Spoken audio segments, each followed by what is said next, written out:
Teman-teman sekalian, jumpa lagi di Back to BDM. Tamu Back to BDM kali ini adalah Timotius Murib.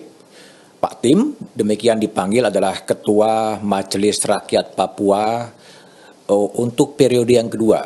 Pak Tim menjadi Ketua MRP sejak tahun 2017 sampai 2022 dan sebelumnya dan periode 5 tahun sebelumnya juga menjabat sebagai Ketua MRP. Saya akan berbicara dengan Timotius Murib soal perkembangan di Papua dan sudah 2 minggu berada di Jakarta untuk memperjuangkan aspirasi dari rakyat Papua. Pak Tim, gimana? Sehat kabar? Ya, kabar baik. Kabar baik ya? Ya. Sudah berapa hari di Jakarta ini? Hampir 2 minggu di Jakarta. Hampir 2 minggu ya? Ya. Oke, Pak Tim, sebelum masuk ke substansi ya, mungkin bisa dijelaskan dulu, Majelis Rakyat Papua ini sebetulnya apa sebetulnya? Ya. Majelis Rakyat Papua ini representasi dari orang asli Papua.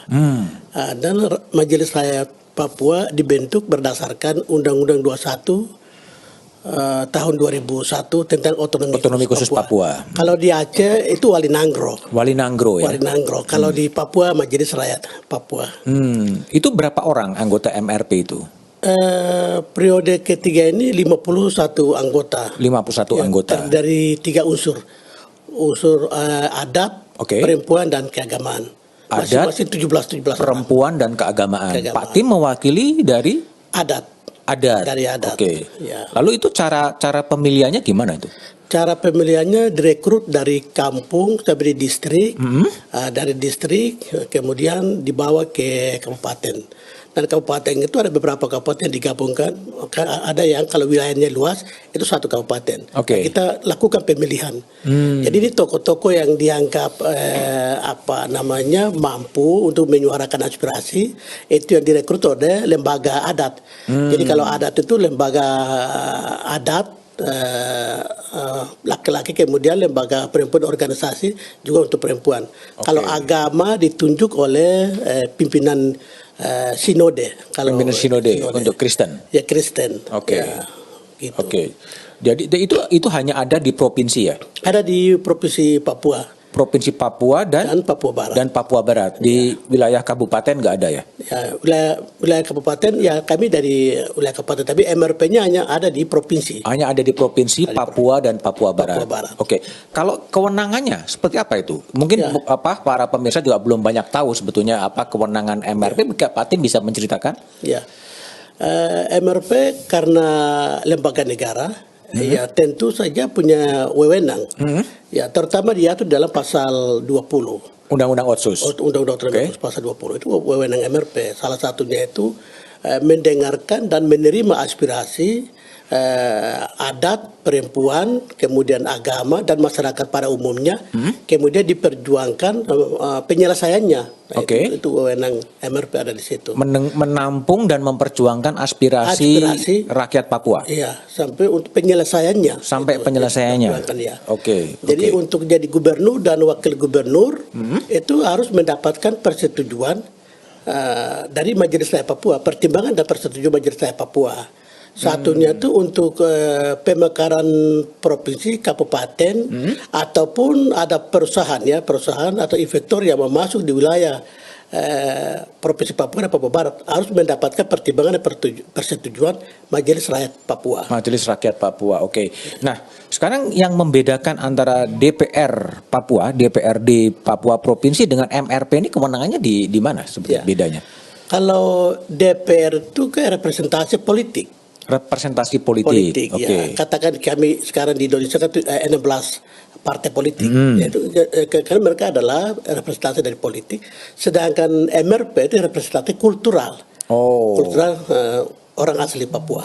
Orang asli Papua. Itu yang membedakan antara MRP yang representasi kultural orang-orang asli Papua dan DPRP ya, DPR Papua itu adalah representasi dari partai politik. Tapi nggak ada overlapping kewenangan itu sebenarnya. Tidak ada. Selama ini kita mitra yang baik melaksanakan tugas masing-masing lembaga. Tapi bukankah juga nanti kalau dalam konteks pemilihan gubernur atau pilihan wakil gubernur, MRP juga memberikan rekomendasi dan DPRP Papua juga akan memberikan rekomendasi gitu ya? Ya, jadi para bakal calon yang diajukan oleh partai politik, mendaftarkan di KPU, selesai seleksi administrasi, kemudian KPU akan menyampaikan ke DPRP. Setelah dari DPRP melihat persyaratan di DPR, kemudian kirim ke MRP.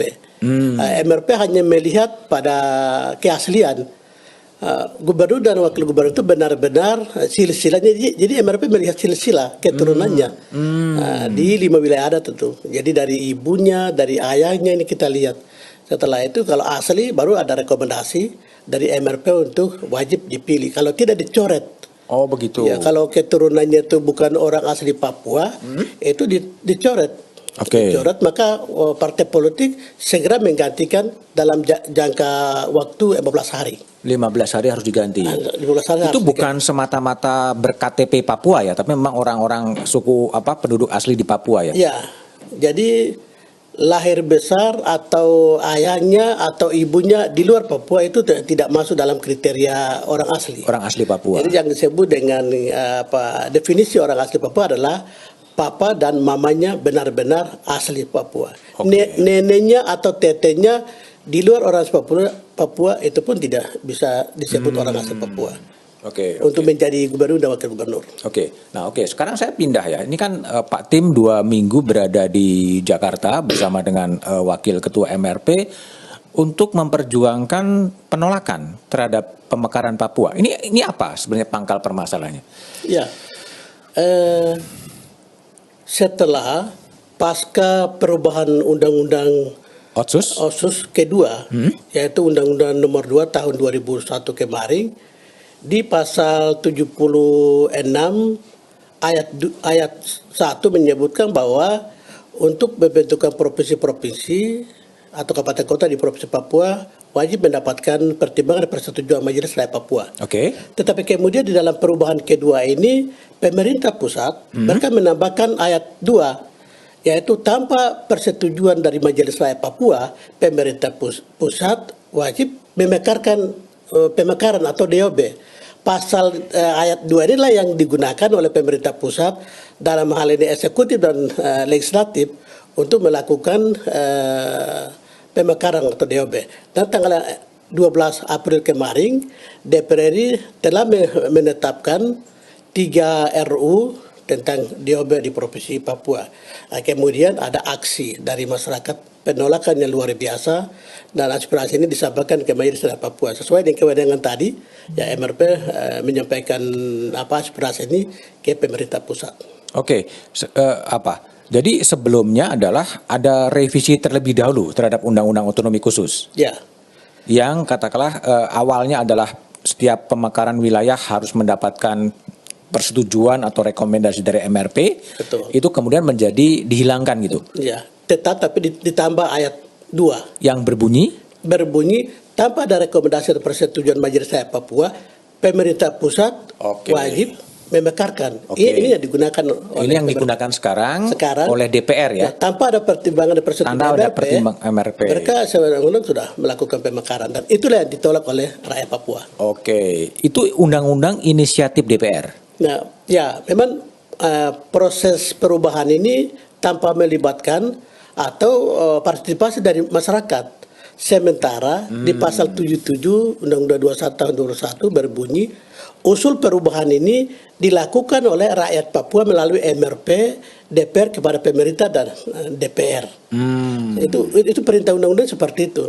Nah, kemudian sesungguhnya undang-undang ini sudah dilaksanakan selama 20 tahun. Oke. Nah, setelah 20 tahun, pada tanggal 13 Maret tahun 2020, dalam rapat terbatas, Bapak Presiden meminta kepada para menteri supaya sebelum lakukan perubahan kedua, segera konsultasikan kepada lembaga-lembaga di Papua dan tokoh masyarakat, agama, perempuan dan pemuda.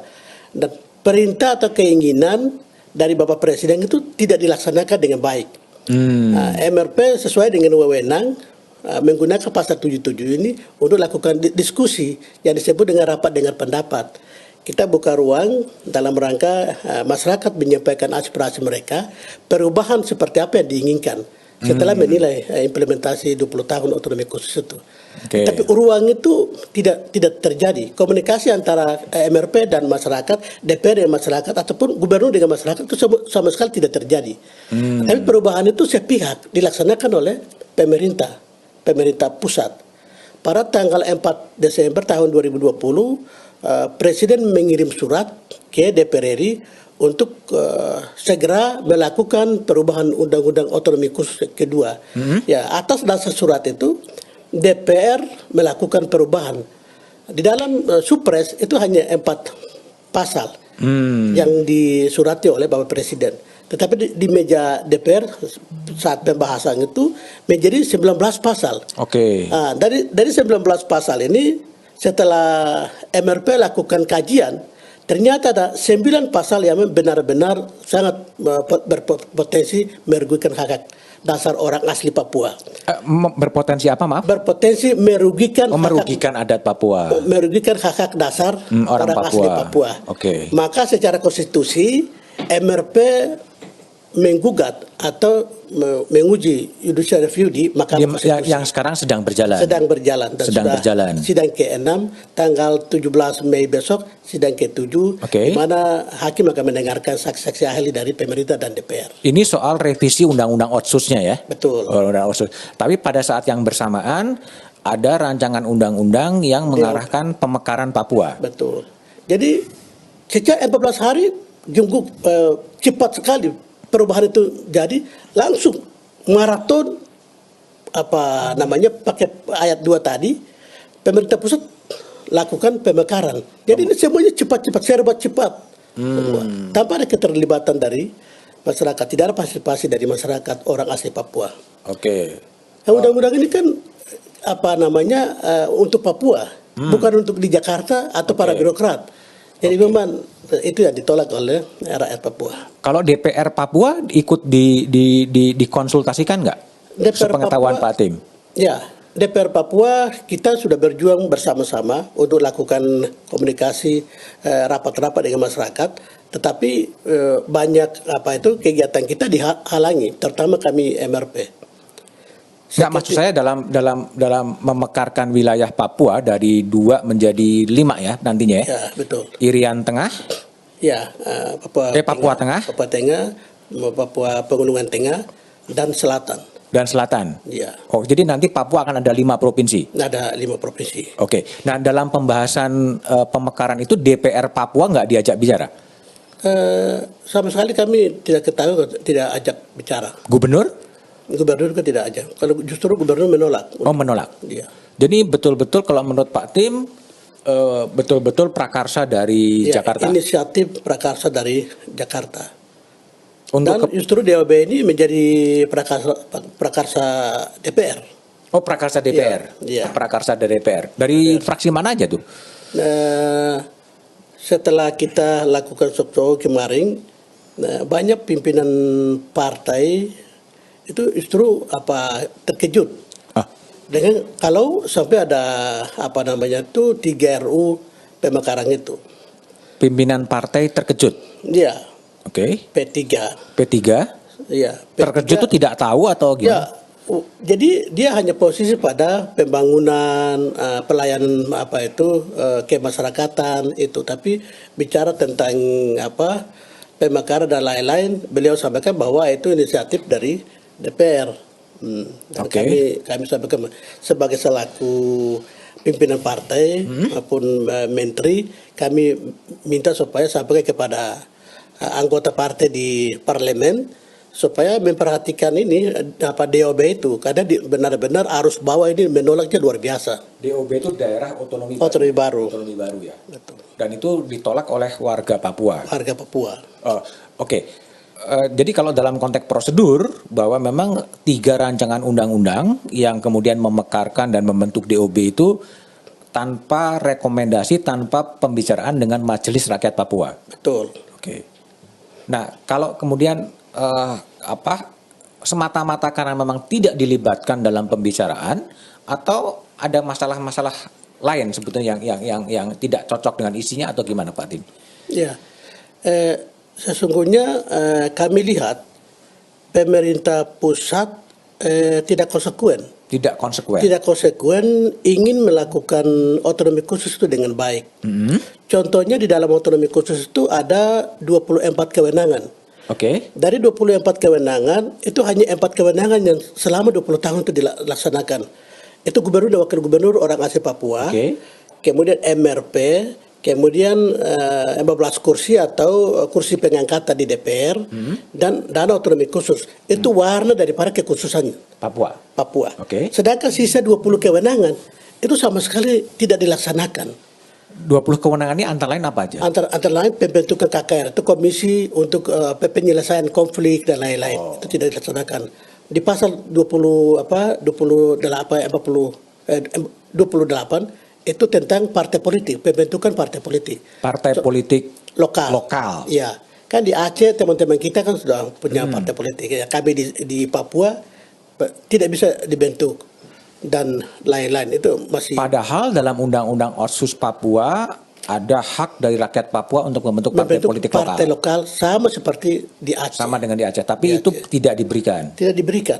Jadi banyak kewenangan itu untuk pembentukan partai tadi, kemudian KKR, terus banyak kewenangan, sampai ada 20 kewenangan itu tidak dilaksanakan. Selain partai politik dan itu apalagi yang belum dilaksanakan? Masih banyak lagi kewenangan seperti pengelolaan sumber daya alam di Papua, harus ada izin daripada MRP. Ini juga tidak jalan. Sekarang banyak perusahaan-perusahaan yang masuk HTI, kemudian HPH, terus kemudian ya banyak hal yang kelola sumber daya alam di Papua tidak melibatkan MRP untuk melakukan persetujuan dan pertimbangan MRP. Hal-hal ini juga tidak diatur baik. Oke, itu soal pelaksanaan implementasi otonomi khusus Papua. Iya. Yang memang disebut-sebut butuh dievaluasi dan lain sebagainya itu ya. Benar. Tapi yang kemudian kaitan dia dengan pemekaran wilayah ini apa sebetulnya? Iya. Karena hanya 4 kewenangan ini saja dilaksanakan, 20 kewenangan semua belum, sesungguhnya rakyat itu menunggu waktu atau momentum 20 tahun kemudian melakukan evaluasi. Okay. Dengan evaluasi itu bisa berembuk kemudian yang terbaik 20 tahun ke depan seperti apa yang diinginkan oleh rakyat Papua, itulah yang menjadi rekomendasi MRP untuk sampai kepada pemerintah. Ternyata itu tidak terjadi. Oke, 20 tahun Otsus itu kapan persisnya? Dari 2002 sampai 2021 kemarin, itu sudah 20 tahun. 20 tahun. Ya, Okay. Dana 2% DAU sudah habis. 20 tahun ke depan itu dari 2021 hingga 2042. Ini waktu cukup panjang sekali. Sehingga memang kerinduan masyarakat untuk segera evaluasi secara total pelaksanaan otonomi khusus itu. Tapi itu pun sama sekali tidak tersentuh, tidak terjadi. Oke. Dan ini inisiatif pemerintah pusat. Langsung keluarlah DOB yang bukan aspirasi dari rakyat. Oh, MRP itu sudah mengeluarkan evaluasi terhadap 20 tahun Otsus. Ya. Tidak cukup direspon oleh Jakarta. Ya. Yang muncul justru inisiatif DOB itu. Iya, DOB. Oke. Ya. Okay. Setelah perubahan sepihak, kemudian pasal 76 itu ada ayat 2-nya ditambah, langsung bergebu-gebu pemekarannya muncul. Pemekarannya muncul. Iya. Oke. Nah, kalau posisi MRP terhadap pemekaran dan munculnya provinsi-provinsi baru di Papua, keberatannya apa? Aspirasinya apa kalau menurut Pak Tim? Ya, karena rakyat Papua menolak, posisi MRP ya melanjutkan aspirasi, yaitu menolak. Pertama, rakyat menolak karena pemekaran itu masih moratorium. Dari Sabang sampai Merauke masih moratorium oleh pemerintah. Dan harus menghargai itu pertama. Kedua, tanpa aspirasi dari masyarakat atau akar rumput. Ya, tidak dikehendaki oleh masyarakat akar rumput. Ketiga itu sumber daya manusia. Nanti setelah pemekaran, kira-kira siapa-siapa yang mau menduduki jabatan-jabatan itu. Ini sekarang baru 1 provinsi saja, itu orang Papua untuk mau menduduki di jabatan eselon 2 semacam itu sangat susah. Nah, terus kalau pemekaran ini banyak, kira-kira dari mana orang asli Papua itu bisa dipromosikan? Gitu. Ketiga, sumber PAD. Pendapatan asli daerah. Asli daerah. 28 kabupaten kota di Provinsi Papua, itu pendapatan asli daerah kira-kira kabupaten mana?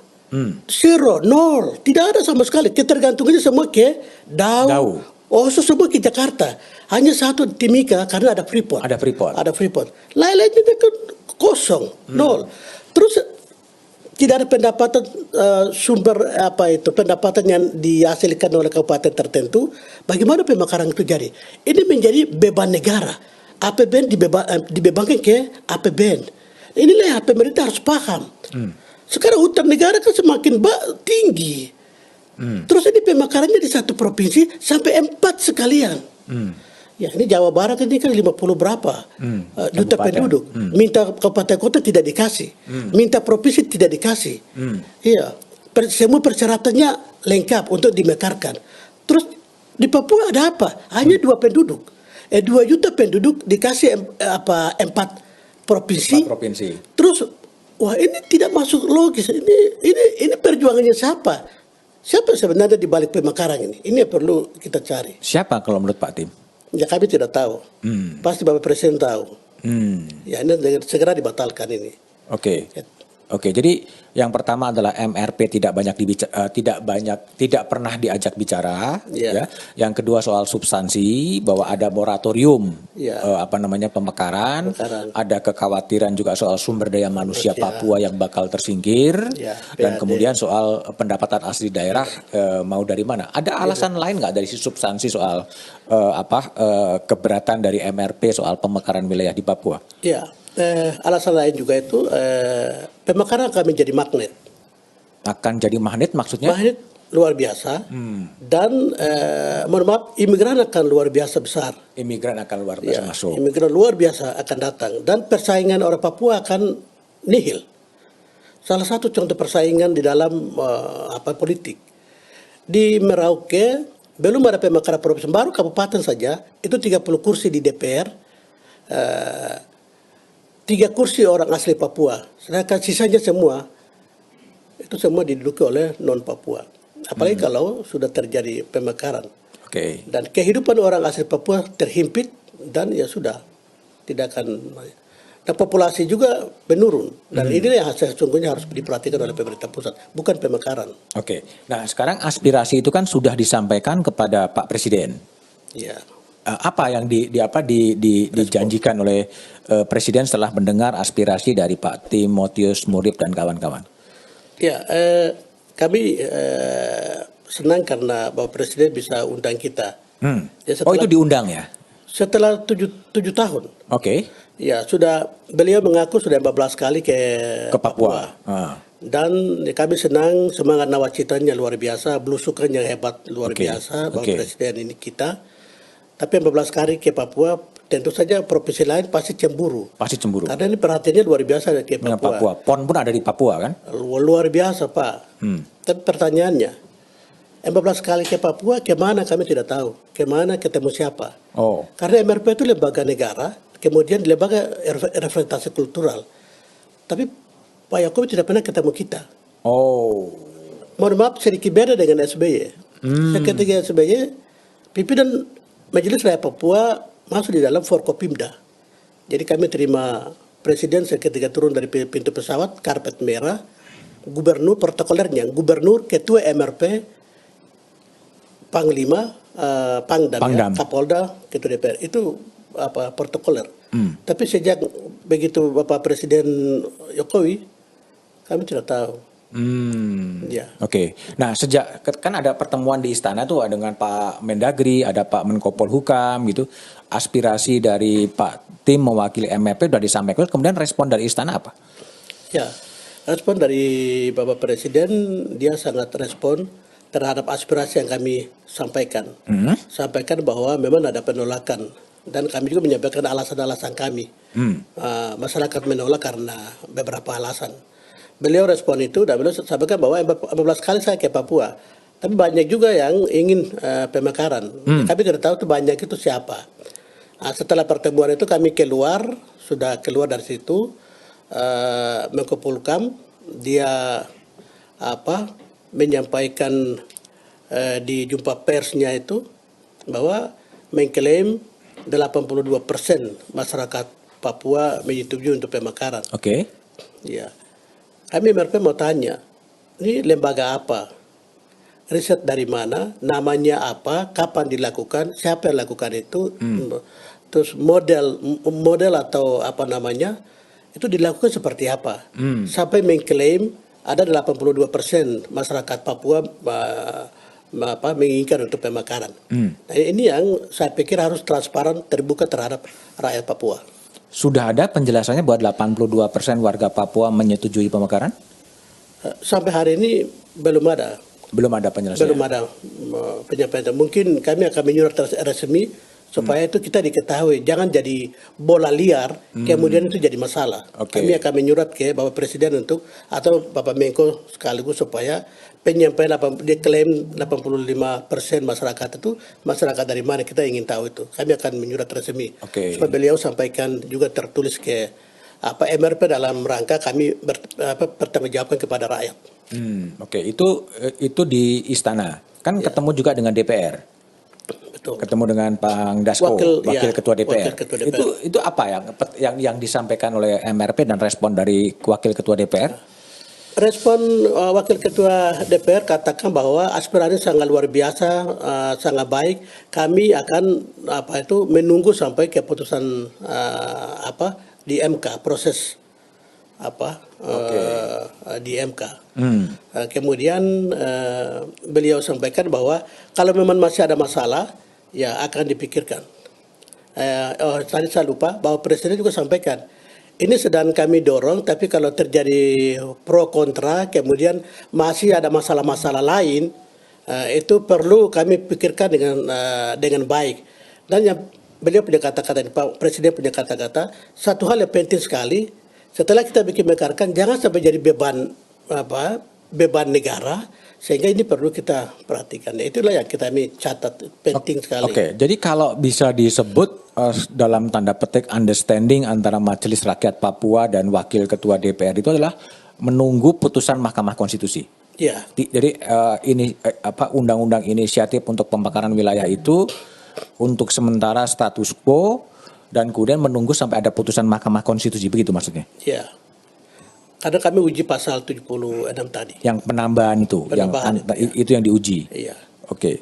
Jadi kalau nanti putusan Mahkamah Konstitusi putusannya apapun di situ, kemudian gimana sikap MRP itu nanti kemudian? Ya, tentu 9 hakim ini adalah negarawan.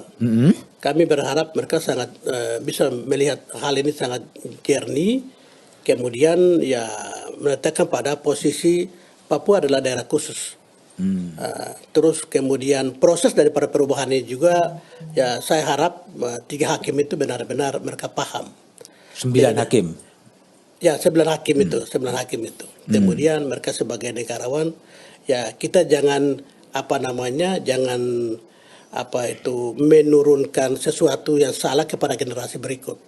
Sehingganya ya proses mekanisme yang kami lakukan ini ya semua pihak harus menghargai, dan kami tunggu keputusan dari Mahkamah Konstitusi. Dan apabila keputusan itu kami dikalahkan, kemudian memang pemerintah mereka menang, ya saya pikir rakyatlah yang akan menilai pemerintah itu apa yang kami wariskan ke generasi berikut.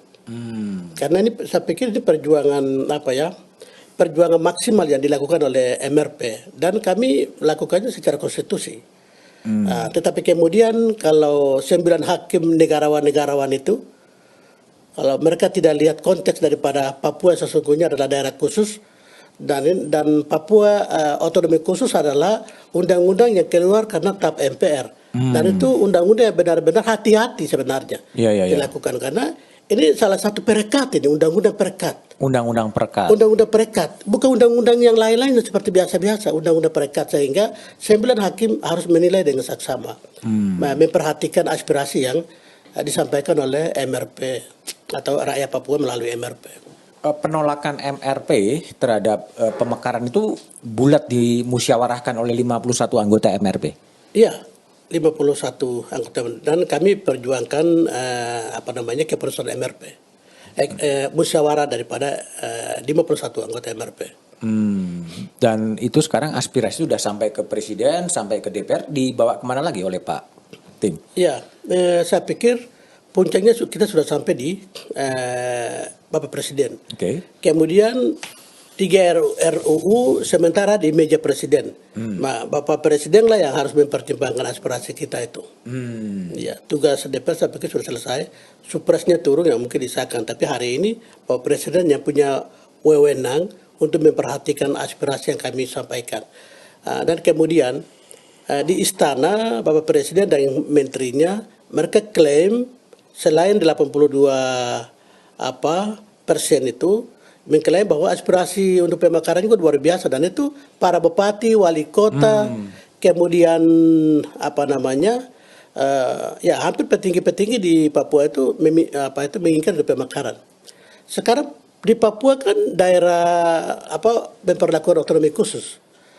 Jadi tidak serta-merta aspirasi yang disampaikan oleh para bupati wali kota kemudian langsung pemekaran, karena ada mekanismenya. Mekanismenya itu ada pertimbangan dan persetujuan dari MRP. Kan perintah undang-undang begitu. Jangan kita menghindar atau setelah menambahkan ayat kedua lalu hanya menggunakan ayat itu untuk menjawab keinginan pemerintah pusat hari ini. Oke. Jadi kalau boleh sedikit disimpulkan bahwa MRP itu keberatan dengan munculnya 3 daerah otonomi baru di Papua itu semata-mata karena MRP ditinggalkan ya, nggak diajak bicara ya? Nah, tidak. Secara prosedural? Ya, pertama salah prosedural dan indikator untuk pemekaran itu sama sekali tidak ada. Nggak ada indikator. Tidak ada kajian ilmiah yang benar-benar untuk itu. Pentingnya itu. Tidak ada kajian ilmiah. Kita boleh bertebak bilang kami wilayahnya luas, sumber daya kami luar biasa. Tidak bisa pertimbangan seperti itu. Tapi harus ada kajian secara ilmiah yang bisa bertanggungjawabkan, barulah melakukan pemekaran. Ini tanpa ada pemekaran, tanpa ada kajian, ilmiah, tanpa ada kajian, ya. Tanpa aspirasi, tanpa ada aspirasi dari MRP, pertimbangan dari MRP, nggak ada pertimbangan, dan itulah kemudian MRP menolak. Iya, MRP menolak. Karena tidak sesuai dengan mekanisme hukum. Tidak sesuai dengan mekanisme hukum yang ada. Oke. Baik, itu adalah soal pemekaran wilayah. Tapi saya juga mau bertanya kepada Pak Tim ya, agak sedikit keluar dari itu. Berbagai aksi-aksi kekerasan yang terjadi di Papua, ya, apakah KKB dengan TNI, dengan Polri dan lain sebagainya itu apa sebetulnya akar masalahnya? Ya. Kekerasan di Papua, kalau kita sebut Papua atau Irian itu identik dengan kekerasan memang. Identik dengan kekerasan karena kekerasan itu sejak tahun 61 hingga tahun 2002 hari ini. Ya, ini bertahun-tahun ya ada upaya dilakukan oleh pemerintah atau masyarakat menginginkan untuk segera kita selesaikan. Tapi upaya-upaya itu belum menjawab keinginan kita semua. Bagaimana sekarang banyak janda-janda, banyak anak-anak yatim, karena suaminya atau ayah mereka tentara, polisi ditembak. Jadi ini MRP kami tidak bicara hanya untuk orang Papua saja. Ya kasihan yang sekarang jadi janda, kasihan sekarang jadi yatim. Nah, ini sebenarnya negara harus bertanggung jawab, bertanggung jawab untuk selesaikan konflik itu. Kemudian TPNOPM ini aksi kemana-mana, tapi rakyat orang Papua juga susah. Di mana tempat konflik itu pemerintahannya tidak dijalankan dengan baik, masyarakatnya mengungsi kemana-mana, kemudian tidak menikmati mereka punya hak pendidikan, kesehatan, ekonomi semuanya tidak dapat karena masyarakatnya semua mengungsi ke kabupaten-kabupaten tetangga, bahkan melarikan dan kampung itu menjadi kosong. Seperti sekarang di Inten Jaya, Puncak Ilaga, terus sekarang terakhir di Kiwirok, Duga, itu tidak ada orang. Semua ditinggalkan pergi, bahkan mengungsi sampai ke Papua Nugini.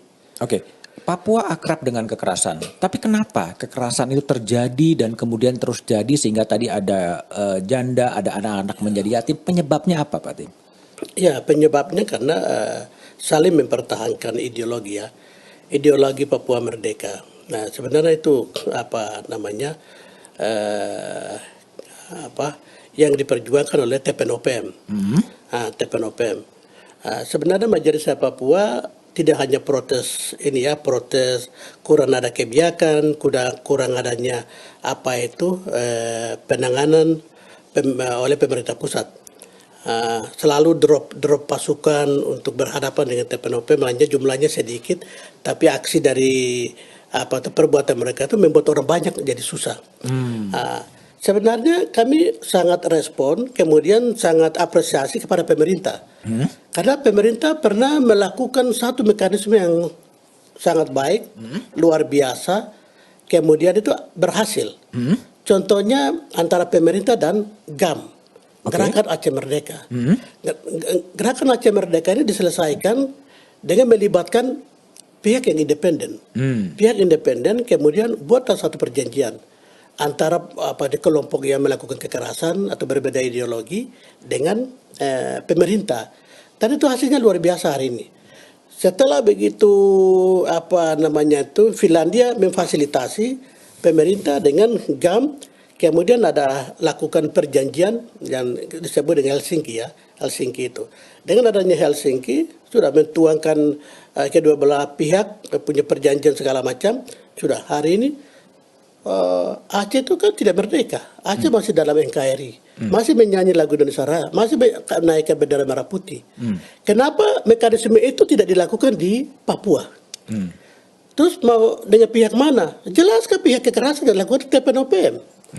Jadi pemerintah fasilitasi. Pemerintah harus undang pihak yang independen memfasilitasi seperti persis dengan Aceh. Tapi MRP melihat pemerintah pusat cenderung mau menyelesaikan dengan moncong senjata, kemudian harus drop pasukan. Itu tidak akan selesai sampai dunia kiamat, pasti kan begitu terus. Nah, ini tugas pemerintah dengan teman-teman di Aceh luar biasa. Sudah aman sekarang, menikmati pembangunan. Kalau bertati-tati pembangunan belum, itu namanya manusia kita pelan. Tapi kenapa tidak selesaikan TPNOPM dengan TNI Polri dengan mekanisme yang pernah dilakukan oleh negara Republik Indonesia? Artinya perundingan. Perundingan. Ya kalau kita bicara perundingan, dialog itu alergi bagi pihak-pihak yang mendengarkan. Itu boleh bilang saja diskusi atau bicara-bicara kah, bisik-bisik kah. Bisa. Yang penting kan dengan kelompok yang sekarang berseberangan. Kalau ya kami hargai ya. Kami MRP menghargai sekarang pemerintah mulai lakukan pendekatan melalui Komnas HAM. Mereka ke Papua untuk lakukan negosiasi terus konsultasi dengan berbagai pihak di Papua. Nah, upaya-upaya itu luar biasa. Kami MRP juga menghargai itu. Nah, dan jangan lupa karena mekanisme yang digunakan oleh pemerintah Indonesia dengan kelompok GAM, dan itu bagus sekali. Ya, MRP berharap dan beri masukan siapapun mau jadi presiden sebaiknya lakukan langkah-langkah itu. Ya Bapak Jokowi atau besok siapapun jadi harus menggunakan mekanisme yang pernah lakukan dengan Indonesia dan Aceh. Apakah undang-undang otonomi khusus Papua itu seandainya 24 kewenangan itu memang dijalankan, itu tidak cukup bisa menyelesaikan problem kekerasan di Papua? Sebenarnya bisa. Sangat bisa. Sangat bisa. Ya, dari 20 kewenangan yang tersisa, saya katakan KKR. Ya, di Aceh kan sudah bentuk Komisi Kebenaran dan Rekonsiliasi. Ya. Kalau itu sudah bentuk, itu kan bicara tentang itu kekerasan itu sebenarnya. Undang-undang otonomi khusus itu membiayai ada 4 kegiatan prioritas, skala prioritas: pendidikan, kesehatan, ekonomi kerakyatan, dan infrastruktur. Sebenarnya kalau evaluasi dengan secara baik, kemarin kami mau tambah satu lagi, penyelesaian itu kekerasan. Jadi menjadi prioritas, tidak lagi 4 prioritas tapi jadi 5.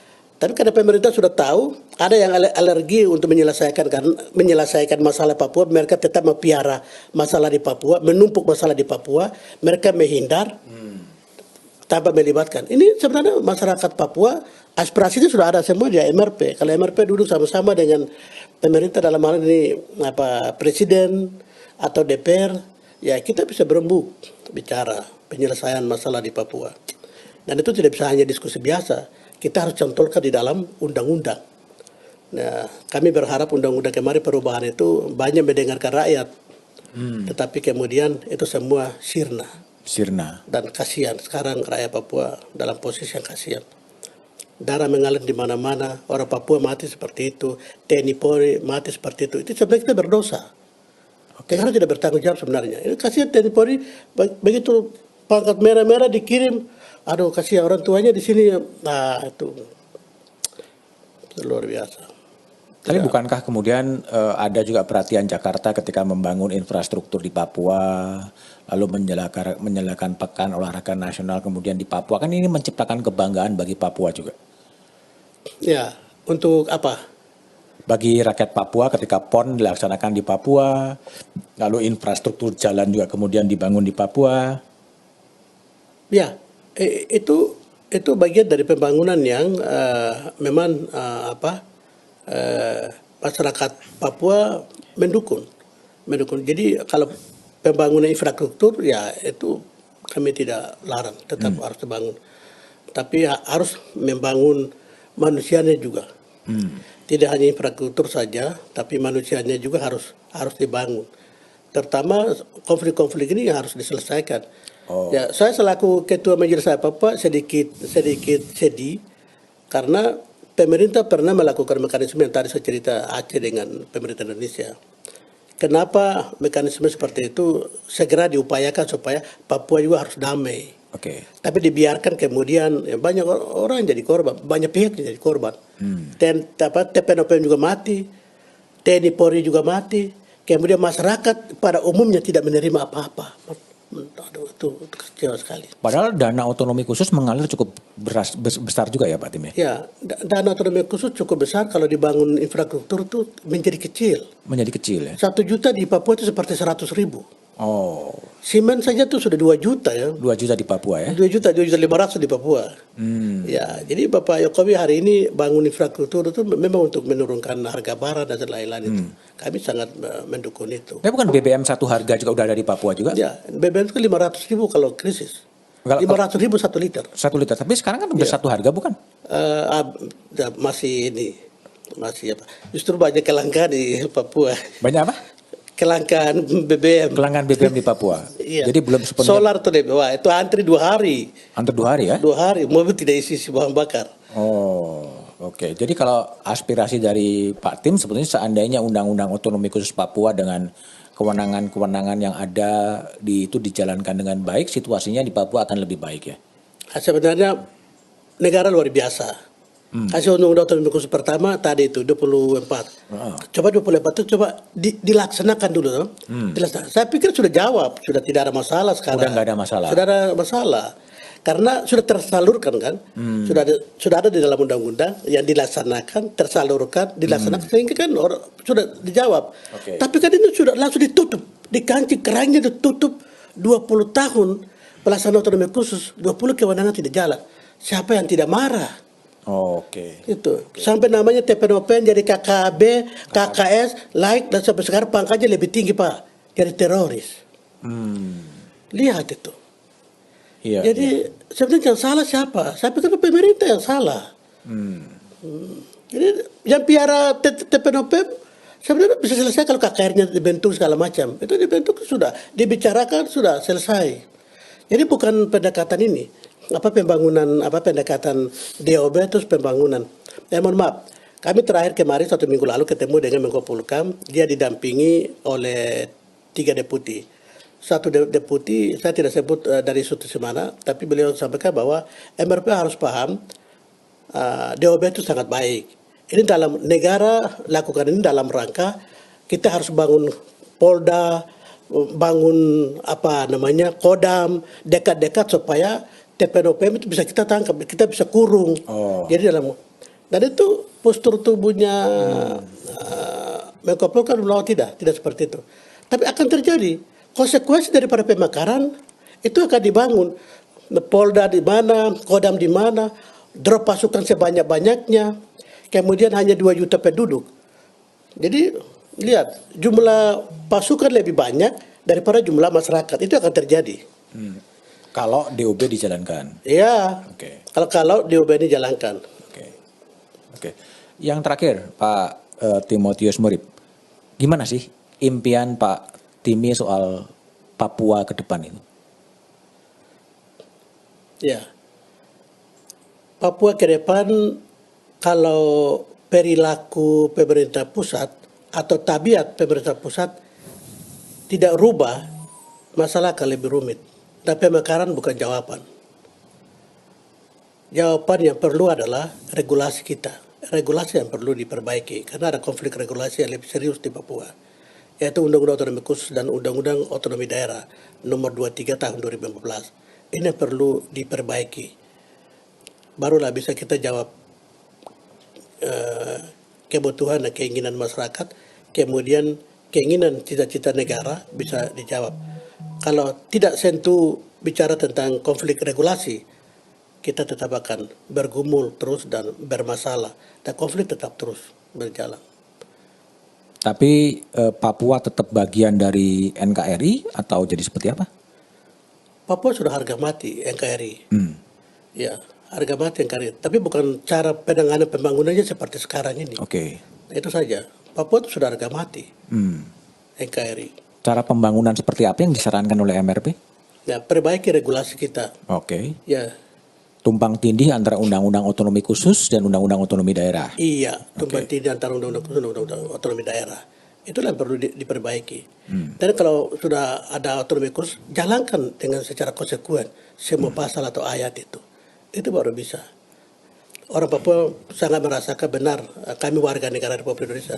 Bilang NKRI harga mati, tapi kalau rakyatnya tidak perhatikan, bagaimana mau bilang harga mati? Sekarang orang-orang Papua merasa rakyatnya belum diperhatikan. Banyak, dengan sekarang bermusuhan dengan TPNOP, lari mengusir kemana-mana, mereka merasa bahwa negaranya tidak memperhatikan kehidupan mereka. Meskipun Presiden Jokowi juga sudah berulang kali Berkali-kali. datang ke Papua. Ya, meskipun Bapak Presiden luar biasa ke Papua berkali-kali. Ya, beliau berharap mungkin dengan berkali-kali ke Papua masalah bisa selesai. Tapi kalau tidak sentuh regulasi yang tadi saya sampaikan ini, saya pikir tidak. Mekanisme perubahan undang-undang dengan otonomi daerah ini bukan jawaban. Sepihak, perubahan sepihak macam-macam begini. Ini tidak akan selesaikan masalah. Apa Lebih sih? adil, lebih lebih adil dan harus terbuka dan benar-benar pendekatan pemerintah dan pusat ya pemerintah daerah atau dengan masyarakat itu harus terbuka. Nah, sekarang ini kan tidak terbuka, sendiri-sendiri melakukan perubahan, terus sendiri bikin kebijakan pemekaran. Inilah yang jadi masalah benturan terus antara rakyat dengan pemerintah.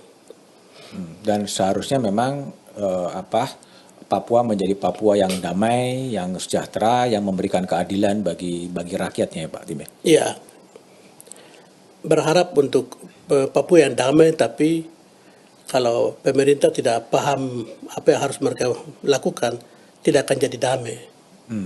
Gitu. Tidak akan jadi damai. Tidak akan jadi damai. Kita tahu nanti presiden keberapa baru akan damai.